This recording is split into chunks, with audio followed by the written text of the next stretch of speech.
I'm Marc. And I'm Josh. And this is Alter Ego Comics TV for the week of December 9th.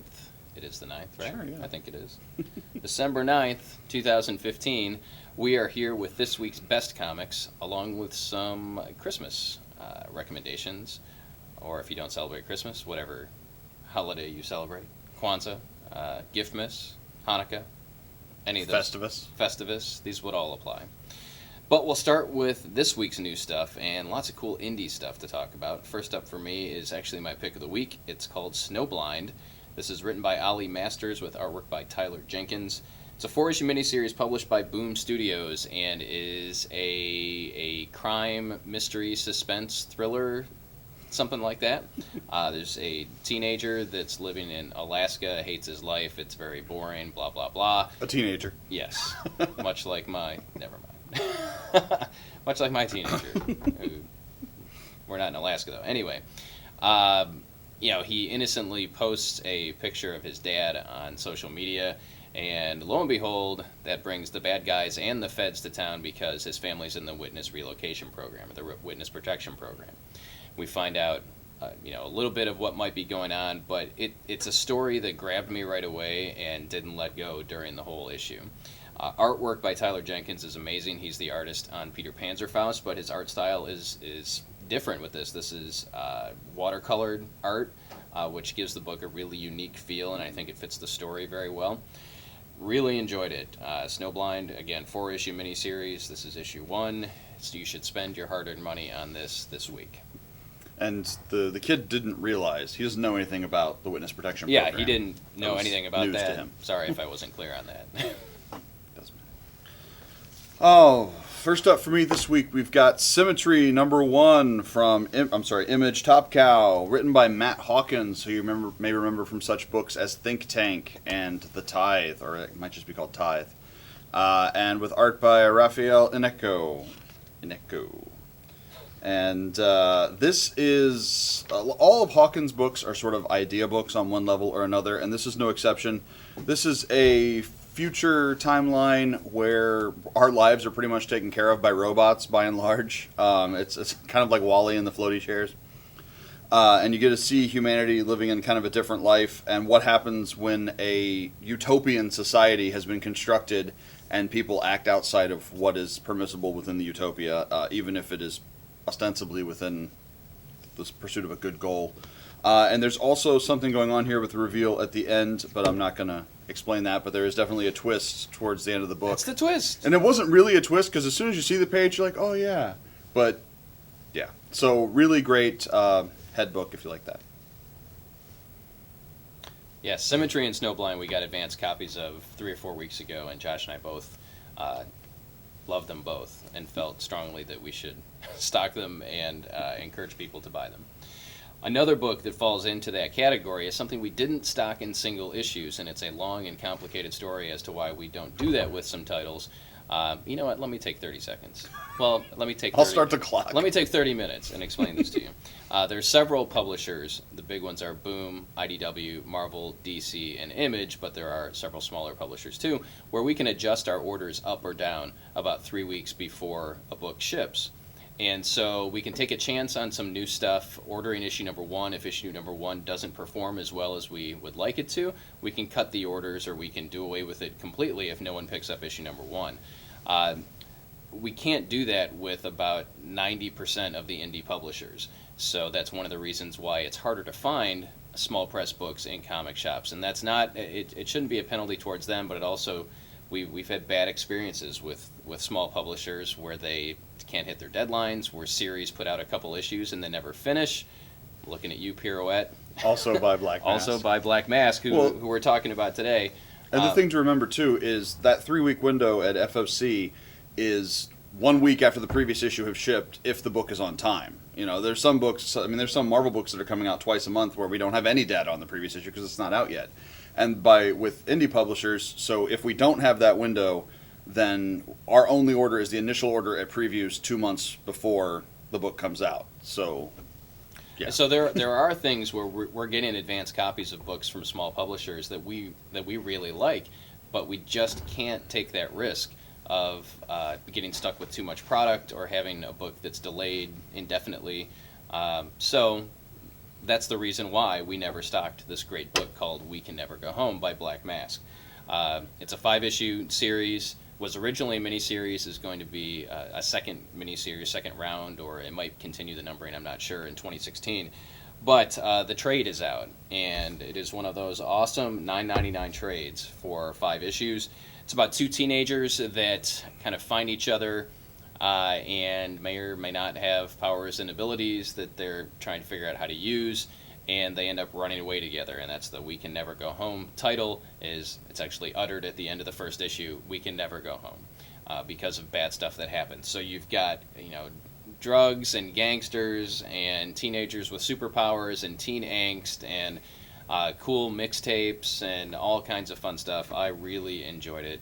I'm happy to hand this to as many people as I can in trade format, because it's a little bit different than saying buy this issue and we may never get the next issue. And this book was plagued by delays too, as it was coming out in single issues.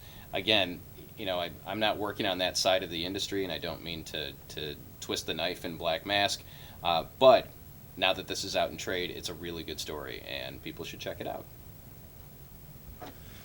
Next up for me, Faster Than Light 4, written and drawn by Brian Haberlin. You may remember we really liked the first issue. This is the story of humanity's going out into the galaxy, ostensibly to explore, but really the secret mission is someone is coming for us, and we need to get allies or defense or a escape plan. And this is the first issue since the first issue that really grabbed me. Slight diversion here. In science fiction, we tend to like these massive pieces with scope. In Star Wars or Star Trek, aliens aren't that alien because, the Vulcans have been around for 100 years working with humans, or 70 years, whatever it is in the original series. Star Wars, aliens are just normal people. I mean, your co-pilot is a giant walking carpet thing. So the sort of sense of wonder is gone. And that's what I really loved about this issue, is it's the crews having humanity's first direct contact with alien species. They run to 2 different species in this first book with 2 wildly different results. And it was just very fun, and sense of wonder is the word. It was science fiction, not necessarily hopeful, because not everything goes well, because that's how life is. But it was just awesome and uplifting, and I enjoyed it. Yeah, Faster Than Light is... There are lots of good science fiction series that are being published today. Some have elements of other genres. I think Faster Than Light is the best sci-fi book being published right now. Yeah. Last up for me as far as this week is Dark Knight 3, The Master Race. Didn't we already talk about that once? We talked about it 3 weeks ago when it came out. But this is the collector's edition. You may recall that we talked about, maybe we didn't, I think we did. We did. We talked how there's going to be a hardcover, oversized hardcover collector's edition for each issue of the 8 issues of Dark Knight 3, The Master Race. And this is it. And I don't know if this is going to work or not, but we'll try and show you the difference in Use sizing. one that's not white. That's okay. Give me something that's not white. Okay. So this gives you an idea of the size of the oversized hardcover. If you are a Batman fan, Frank Miller fan, Andy Kubert fan, this is the way you want to read the series. I will point out that the mini comic that was inserted into the middle of the standard edition is reprinted full size in the collector's edition, so that's another plus. You get the full size artwork in that. You also get a variant cover gallery at the back, which is kind of cool. You get the 1 in 100 Frank Miller cover in there, as well as a Klaus Janson cover. And you may or may not be able to see this, on the spine there's some artwork, and I think we mentioned this before when we initially talked about it, but Jim Lee is doing original art on the spines of the 8 issues, as well as on the slipcase that will ship with the 8th issue, the 8th collector's edition. So you'll have spine artwork on all 8 volumes of the collector's edition, and then Jim Lee artwork as well. They will line up to form an actual picture. Yes. It could it's be not like little squiggles. It says, help me. It says, buy DC. And that's a Jim Lee cover, too, This right? is Jim Lee. Yeah, the coolest part about this for me is this Jim Lee cover, which I think was the 1 in 500 variant. So you get the pencils of Jim Lee's 1 in 500 variant for Dark Knight 3, and it's one of those pivotal scenes from the original Dark Knight Returns with Carrie Kelly and Batman Bruce Wayne. Super cool. I think this is amazing. Really, I like the format. And to have that slipcase, I should mention that the slipcase and the oversized hardcover collector's editions are only available in comic shops. So you're not going to find these on Amazon or anyplace else, folks. If you're interested, pick them up at your local comic shop. And just remember that they're shipping 3 weeks after the regular issue. And you might want to put a hold in, because none of us in the comic industry really know who's going to respond to this. Now that I have it in my hand, now that we see it, I saw the slipcase, a mock-up of the slipcase back in September, and kind of knew then that it would be something special, especially for Batman fans. Last up for me this week, we've got Marvel's Gwenpool Holiday Special #1. I don't give the tiniest bit of a crap about Gwenpool or any of the pools, if we're going to be honest. But this was great. This is essentially just a Marvel Holiday Special. It's a series with a bunch of shorts, and they're all shorts from people I give a crap about. We've got the framing story is about She-Hulk's Christmas party at her office, which is written by Charles Soule, who did the awesome She-Hulk series, 2 years ago. So it's great to see him back writing those characters again. Then we've got a Miss Marvel Kamala Khan story about what it's like to not be a member of a religion that celebrates a holiday around the holidays, around what we consider the holiday season. And then we've got a Jerry Dugan story with Hawkeye and Deadpool, and this is both the Hawkeyes, Kate and Clint, and Deadpool running around on Christmas, and it's just ridiculous fun. And of course there's a Gwenpool story as well, but I just liked it was, those are 3 of my favorite comics, and they put them all in a fun holiday special. It was light, digestible reading, good times. Done in one. That's right. Catch the holiday spirit. Okay. So that's the new stuff this week. We want to give you kind of our recommendations for our top 5 geek gift ideas, either for yourself or for someone on your shopping list. And I think these could cover a lot of territory. So we've talked about it before when it first came in, but the Flash Central City Police badge from DC Collectibles is perfect for any fan of the hit TV series, which seems to be getting better and better as it goes on. So this is a replica of the police badge used by the Central City Police Department. You can clip it on your belt. You can hang it around your neck with the chain that comes with it. $29.99, great price point, even cool for a stocking stuffer. Those of you prepping a Patty Spivot costume for next cosplay season, there you go. Or Joe West. Either one. Okay. Barry doesn't have one, right? I don't think no, he's not a real cop. He's like a... Yeah. He might have a badge, though. All right, why don't you talk about this next one here? Next up, we've got Marvel Trivial Pursuit Cinematic Universe Edition. That's exactly what it sounds like. It's all trivia about the Marvel movies. It's a cool, tiny box, easy to take with you and transport. $20, awesome. Yeah, quick. If you like trivia, if you like Marvel movies, you don't need anything else to play it, right? Right, it's everything's not an in there. expansion or anything. Yeah, and it's not as involved as a full Trivial Pursuit game, which is awesome because there's no board and stuff. It's just cards, answering questions, rolling dice. It's fun. The comic book story of beer. This has been impossible to keep in stock. No distributor has it. We got the last 8 or 10 copies from one of our distributors, and it took months to get them back in.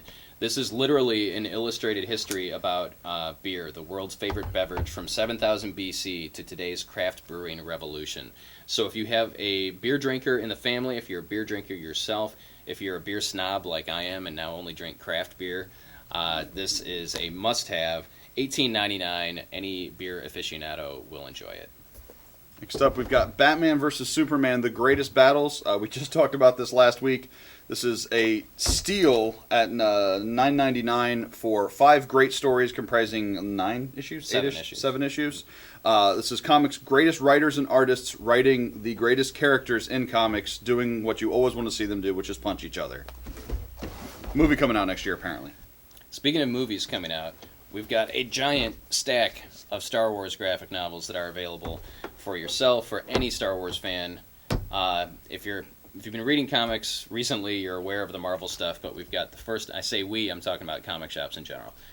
Good ones anyway. We've got the first volume of the Star Wars series. We've got the first volume of the current Darth Vader series. We've got the Princess Leia miniseries, and we've got the Star Wars Shattered Empire miniseries. And again, this is the one that takes place at the end of Return of the Jedi and may drop some hints as to what some of the characters are like in The Force Awakens. So just to recap there, we've got Jason Aaron, Kieran Gillen, Mark Waid, and Greg Rucka.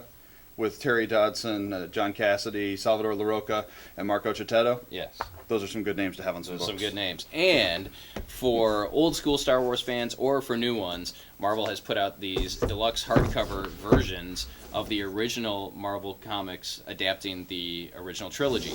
So you've got Star Wars A New Hope, The Empire Strikes Back, and Return of the Jedi, all with new cover art. They've got introductions. Peter Mayhew does the introduction to Star Wars. Billy D. Williams does the intro to Empire Strikes Back. And Warwick Davis does the intro to Return of the Jedi. All of these are $25 or under. Perfect gift for the Star Wars fan in your life, and possibly one that doesn't read comics. This could be a gateway into comic books for someone that you know that loves Star Wars, because these are all awesome. They are all awesome. And last up this week, new out on DVD and Blu-ray, we've got Ant-Man, and to coincide with that, we've got Ant-Man on Anthony Pop from the Pops Rides line, and I want one badly. So if anybody has me on their Christmas list, maybe this is what Josh wants. So we apologize for not initially including the link to the survey in last week's video. That was my bad. But it has been added, and we'll add it to this one as well. So if you haven't had a chance to take the very brief survey that we talked about last week, just take a few minutes, maybe 2 or 3, maybe less than that, to take that survey for us to help guide us into 2016 and what you'd like to see in these videos. If you like the video, please give us a thumbs up. That lets people know that it's worth watching, and share it with anybody that you might be interested, because we want more people like you who appreciate good comics to find out what are the things worth picking up. That's it for this week. We'll be back next week, the week before Christmas, to talk about more when cool next stuff. you see us, yes, we will have seen The Force Awakens. No. Yes. Yeah. But we won't be able to talk about it. Yeah, just so, I don't know if we've ever mentioned this and whether you care or not. We usually record this on Wednesday mornings, and it goes up on Fridays. So we will be recording next Wednesday, seeing the movie next Thursday, and then seeing it 7 more times on Friday. Thanks for watching. See you next time.